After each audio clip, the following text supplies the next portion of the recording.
جيوبوليتيكا أو الجغرافيا السياسية مهمة جدا لفهم الأحداث والملفات الكبرى التي تقوم بإعادة تشكيل العالم والتغيرات الحاصلة في خارطة التوازنات العالمية.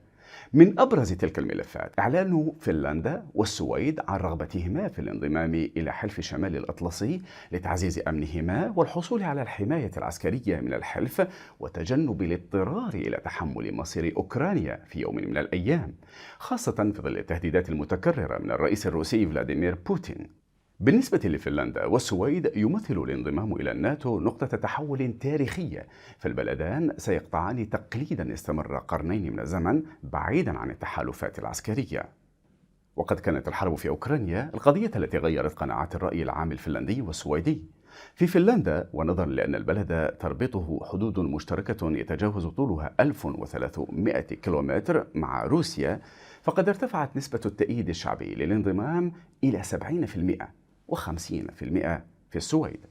بالنسبة لدول البلطيق المجاورة والأعضاء في الناتو إستونيا ولاتفيا وليتوانيا، هناك قلق مستمر من الغزو الروسي لأوكرانيا. فمثل أوكرانيا كانت دول البلطيق جزءا من الاتحاد السوفيتي الذي سيطر عليها خلال الحرب العالمية الثانية. بعد استعادة استقلالها في أعقاب انهيار الاتحاد السوفيتي، سعت هذه الدول الثلاث للحصول على العضوية في الناتو، وتحقق لها ذلك عام 2004، خاصة وأنها معرضة استراتيجيا للخطر كونها تقع على حدود روسيا وهي صغيرة من حيث المساحة وعدد السكان. بالنسبة لحلف شمال الأطلسي، فقد وعد أمينه العام يانس ستولتنبرغ بأن يكون انضمام فنلندا والسويد للحلف سلسا وسريعا. لكن بالنسبة لتركيا العضو في الحلف هناك مشكلة، فالرئيس التركي رجب طيب أردوغان يعترض على هذا الانضمام الذي يتطلب دعما بالإجماع من كل الدول 30 الأعضاء في الناتو، غير أن ثمة تفاؤلا بأن لا يعيق الرئيس التركي هذا الانضمام في نهاية المطاف.